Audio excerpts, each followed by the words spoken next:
Bonjour à tous.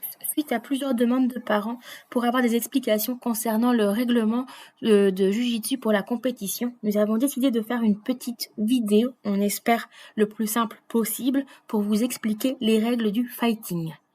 Donc tout d'abord, on va commencer par vous expliquer les différentes catégories. Donc vos enfants seront mis dans différentes catégories en fonction de leur âge, de leur poids et de leur sexe. C'est encore possible qu'en U10, U12, des filles combattent avec des garçons. À partir du 14, les filles et les garçons sont d'office séparés. Ensuite, ça dépend du poids. Donc ça, ce sont des catégories qui sont fixées par le règlement international. Donc c'est pas nous qu'on choisit les catégories de poids. Ce sont des catégories qui sont bien fixes, par exemple les moins de 30, les moins de 34, les moins de 38. Et ensuite, en fonction de leur année de naissance. Donc au 1er janvier, par exemple pour l'année 2024, pour les U10, on entend par là les enfants qui ont moins de 10 ans en 2024. Donc les enfants qui sont âgés de 8 et 9 ans. Donc ça concerne les U10, par exemple, les enfants qui sont nés en 2015 et 2016. Donc même si un enfant né en 2014 n'a pas encore 10 ans, il sera déjà en U12 vu que c'est l'année de ses 10 ans. Et il existe différents règlements en fonction des catégories pour les enfants, les ados ou les adultes. Par exemple, les enfants n'ont pas le droit de porter de coups au visage, n'ont pas le droit d'étrangler, de faire de clés. Donc c'est pas tout à fait le même règlement chez les plus jeunes. Ensuite, le nombre de combats que votre enfant va faire sur une journée dépend de combien il y a de participants dans sa catégorie. Quand ce sont des petites catégories où il n'y a que 2 participants, ça peut arriver. Du coup, l'enfant a que 2 ou 3 combats à faire. 2 combats si les 2 sont gagnés par la même personne, un 3e si on a besoin de départager. Ensuite, pour les catégories où il y a plus de participants, ça dépendra du nombre. Quand ce sont des catégories de 3, 5, voire 7 personnes, c'est ce qu'on appelle des poules. Et donc là, c'est possible qu'on rencontre tous les adversaires de sa catégorie. Et alors ensuite, on regarde qui a gagné le plus de combats pour déterminer qui est le premier. Et si jamais dans la catégorie, il y a plus de monde, une fois qu'on a des catégories à partir parfois déjà de 6, 7, 8 enfants, on va peut-être faire 2 poules pour réduire le nombre de combats. Et ensuite, on va prendre les 2 premiers de chaque poule et faire par exemple le premier de la poule A contre le deuxième de la poule B et le premier de la poule B contre le deuxième de la poule A pour les demi-finales. Et les gagnants iront en finale et les perdants seront dits 3e. Et quand ce sont des très grosses catégories, on va dire où il y a parfois plus de 10 participants, là on appelle ce qu'on appelle un tableau. Donc là, tous ceux qui gagnent leur premier combat continuent ensemble et ceux qui ont perdu vont faire un deuxième combat, mais entre perdants. Et du coup, ça va faire que tant qu'on gagne, on a le droit d'accéder à la finale. Mais ça permet aussi que quelqu'un qui a perdu un combat, mais continue de gagner tous les autres, arrive peut-être jusqu'à la place de 3. Donc ça dépend vraiment du nombre de participants. Et après, on essaye quand même qu'un enfant ne fait pas plus de 5-6 combats sur la journée. Parce que voilà, niveau fatigue, on doit respecter aussi le repos et les besoins des enfants. Au niveau plus protocolaire, pour bien différencier les 2 combattants, ils vont porter une ceinture rouge ou une ceinture bleue en fonction de leur appel. Le premier appelé sera en rouge et le second en bleu.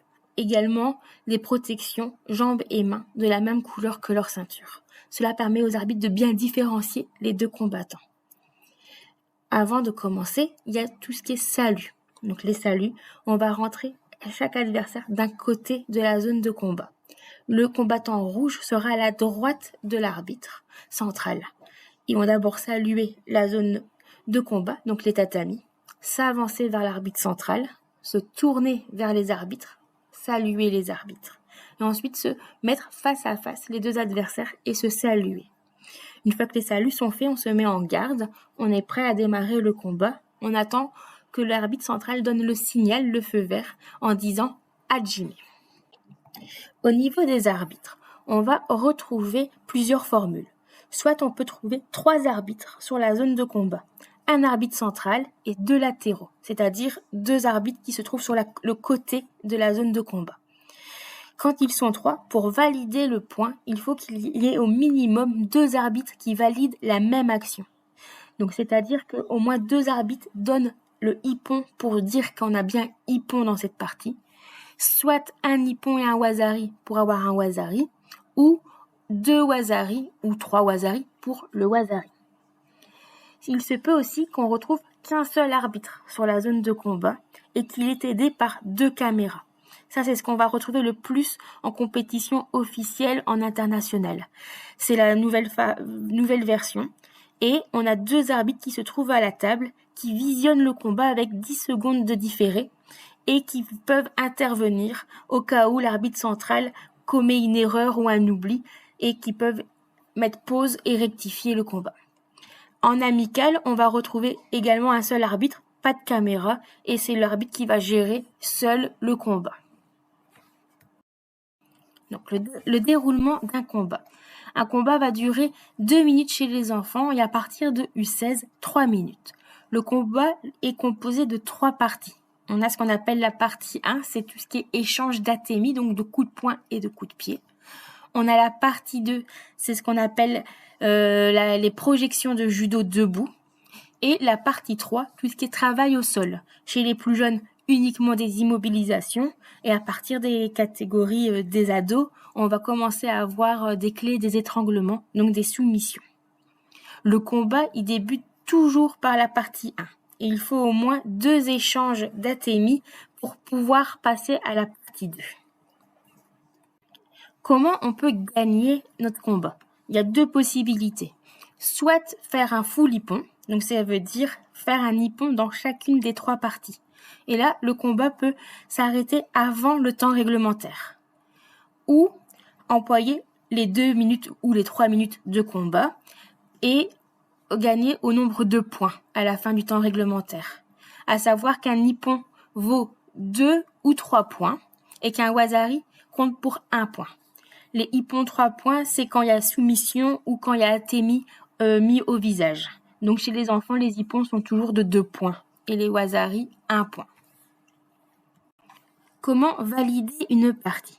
Donc pour valider en partie 1, donc c'est la partie des atemi, il faut faire un beau atemi. Ça veut dire un atemi qui est bien placé, qui touche l'adversaire, qu'on a fait aussi avec un kiai. Il faut également bien ressortir, avoir une bonne garde. Donc là, il faut donc 2 arbitres qui donnent au moins un hippon. La partie 2, là, c'est les projections. Il faut que la projection, elle soit faite avec puissance, maîtrise et force. La partie 3, c'est pour les enfants, donc des immobilisations. Chez les plus jeunes, il faut tenir 10 secondes. Chez les plus grands, c'est 15 secondes. Et il faut, pour déclencher le chrono, que l'adversaire il soit bien à plat dos ou à plat ventre, qu'il n'encercle pas son partenaire avec ses jambes et que l'arbitre a bien donné l'osaikomi, donc le déclenchement du chrono pour démarrer et qu'on arrive bien au bout des 10 secondes ou des 15 secondes pour avoir l'hippon en partie 3. Les arbitres, ils vont faire plusieurs gestes durant le combat. Ce qu'on va retrouver le plus pendant le combat, ça sera les points. Donc, soit le bras tout en haut pour indiquer que l'arbitre valide cette action par un hippon, donc comme quoi la technique est bien exécutée, qu'elle est parfaite, ou quand l'arbitre lève son bras avec un angle de 90 degrés pour donner un wasari. Donc là, la technique est correcte. Il manque un petit truc pour dire qu'elle soit parfaite, mais voilà, ça marque des points. Ensuite, on va aussi retrouver d'autres gestes uniquement en partie 3. Quand il y a le début de l'osaikomi, donc on peut déclencher le chrono. L'immobilisation commence. Donc au moment où le combattant est bien positionné, l'arbitre va mettre son bras tendu vers les 2 combattants et il va dire osaikomi. Donc à ce moment-là, celui qui est en dessous, il faut qu'il bouge, qu'il sorte de l'immobilisation et celui qui tient, il doit tenir le plus longtemps possible. Si à un moment, celui qui est en dessous arrive à sortir, l'arbitre va enlever l'osaikomi en disant toketa et en bougeant sa main de droite à gauche. Ainsi, les gestes sont bien clairs pour les arbitres à la table pour savoir qu'ils doivent déclencher le chronomètre. Si on arrive à tenir entre 10 et 14 secondes, ça nous donne un wasari et les 15 secondes pour le hippon. L'arbitre peut également mettre en pause ou arrêter le combat. Il peut mettre en pause en disant sonomama. Donc là, les deux combattants doivent garder leur posture, ils peuvent pas bouger. C'est l'arbitre qui met par exemple le combat en pause pour sanctionner quelqu'un ou pour bouger. Imaginons au sol une main qui est au visage et qui n'a pas le droit. Donc l'arbitre peut mettre sonomama pour rectifier la posture. Et il va redonner le feu vert au combat en disant Yoshi. L'arbitre peut également faire des pauses dans le combat en le stoppant en disant mate.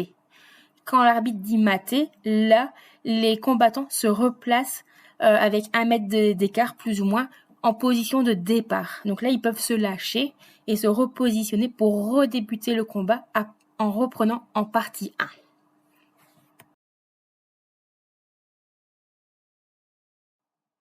Après toutes ces règles, il reste encore quelques petites subtilités. Ça peut arriver qu'à la fin du temps réglementaire, les deux adversaires ont le même nombre de points. Du coup, pour les départager, on va regarder qui a validé le plus de parties, qui est le plus proche du foulippon. Donc imaginons par exemple qu'on a à la fin du combat, nos deux adversaires ont 8 points chacun. Et on va regarder le combattant A par exemple mis hippon en partie 1 et hippon en partie 2 plus 4 Wazari. Et l'adversaire B, lui, a mis hippon en partie 1 et 6 Wazari. Du coup, ça leur fait tous les deux un total de 8 points, mais l'adversaire A était le plus proche d'arriver au full hippon. Il lui manquait plus que la partie 3. Donc, c'est lui qui va être désigné vainqueur. Ça peut également arriver qu'on a égalité parfaite. Même nombre de points, même nombre de parties. Donc, là, on va voir si la catégorie est en poule ou en tableau et voir si on rajoute du temps. Donc, c'est possible qu'on se dit, on refait 2 minutes de combat supplémentaires. Il reste un dernier point afin d'avoir toutes les règles en tête, les pénalités. Les pénalités, il faut bien avoir en tête qu'ils s'accumulent. Donc, on a des pénalités d'1 point, les shido, des pénalités de 3 points, les shui. Et si on accumule 6 points de pénalité, donc 2 shui ou 6 shido ou 1 shui et 3 shido, le combat s'arrête et notre adversaire, même s'il est occupé de perdre, sera déclaré vainqueur par Onsukumake. Il faut bien avoir en tête aussi que quand on se prend une pénalité, on offre ses points à l'adversaire. Donc si on a une pénalité, un shui, on offre 3 points à l'adversaire. Donc ça, c'est très important. Et les pénalités, ça peut être aussi bien quand on a par exemple donné un atemi au visage alors qu'on n'a pas le droit, qu'on a fait une technique qui est pas validée, qu'on n'a pas écouté les remarques de l'arbitre, qu'on a répondu à l'arbitre. Voilà, ça peut être pour plusieurs choses qu'on se prend une pénalité. On espère qu'on a été le plus clair possible. Et maintenant, on va vous laisser avec deux vidéos de 2 combats pour mettre en image toutes les règles qu'on vient de vous expliquer.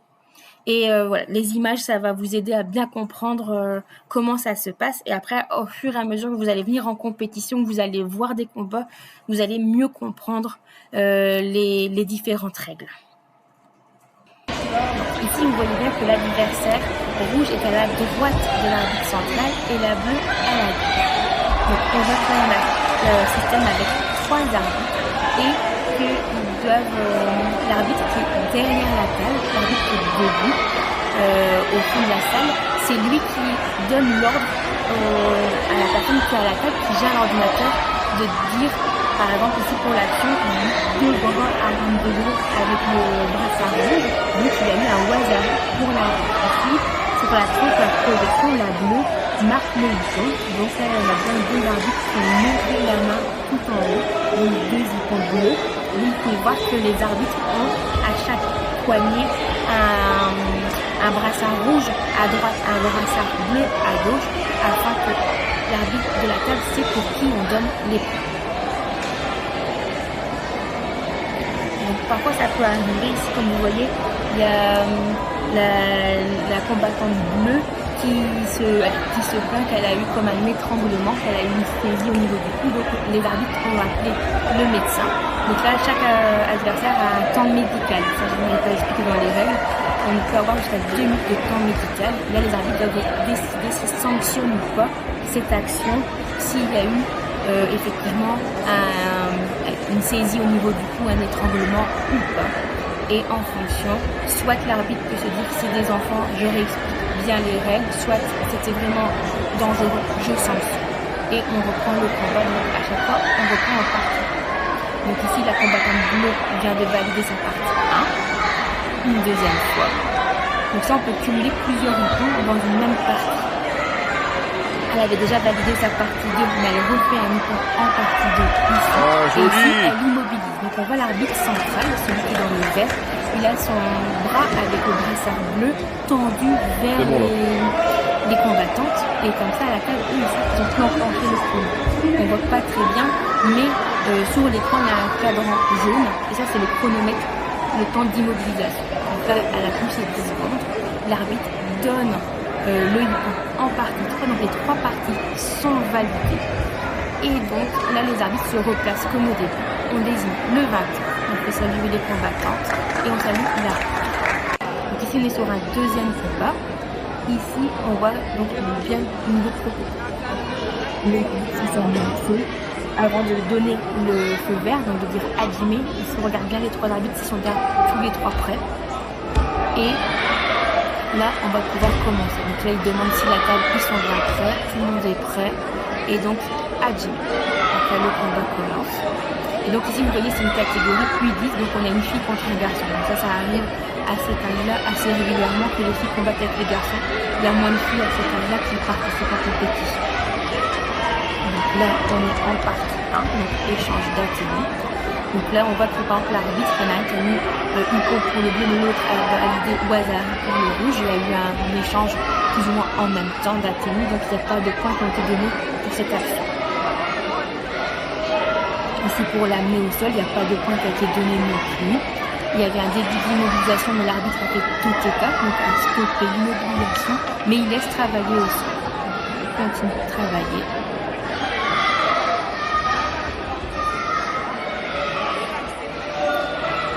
Et donc là, c'est à l'arbitre d'estimer, de se dire, soit j'arrête, on recommence en partie 1, soit je les laisse un petit peu travailler. Donc là, il a choisi de stopper le combat, donc il a dit mater. On se replace comme au début. Il y a encore du temps réglementaire, donc on reprend en partie 1. Il faut d'abord avoir bien l'échange de coups. Et une fois qu'on s'est placé pour partir en judo, on peut partir en partie 2. Donc là, eux, ils peuvent choisir de continuer au sol. Ou ici, vous voyez que le combattant rouge avait envie de repartir debout, mais il peut très bien faire partie 2, 3 et repasser en partie 2. Ici, le petit garçon en rouge a choisi de stopper son immobilisation. Il n'y avait pas de mise en danger ou quoi, donc ça a été validé. Donc la combattante rouge n'a pas dû tenir, combattante bleue n'a pas dû tenir 10 secondes, mais ça a été validé la partie 3. Donc là, il y a les ateliers. La partie 1 elle est validée. Donc pour la combattante bleue, il ne manque plus qu'une belle projection pour gagner son combat. Et donc là, la projection est mise. Donc les 3 parties sont validées. On voit que les arbitres ont compris, c'est le feu du pont. Ils se replacent pour le salut. Ils demandent de bien se rhabiller pour se saluer. Donc ça aussi c'est important, c'est un geste. Il n'y a que l'arbitre qui peut demander de se rhabiller. On ne peut pas choisir soi-même de se rhabiller pendant le combat. Et on désigne le vainqueur, on se salue, on salue les arbitres, on se serre la main et on sort bien chacun d'un côté du tatami. Donc si vous avez encore des questions, c'est normal. N'hésitez pas à nous demander. Et voilà, à bientôt. Je pense que je suis claire.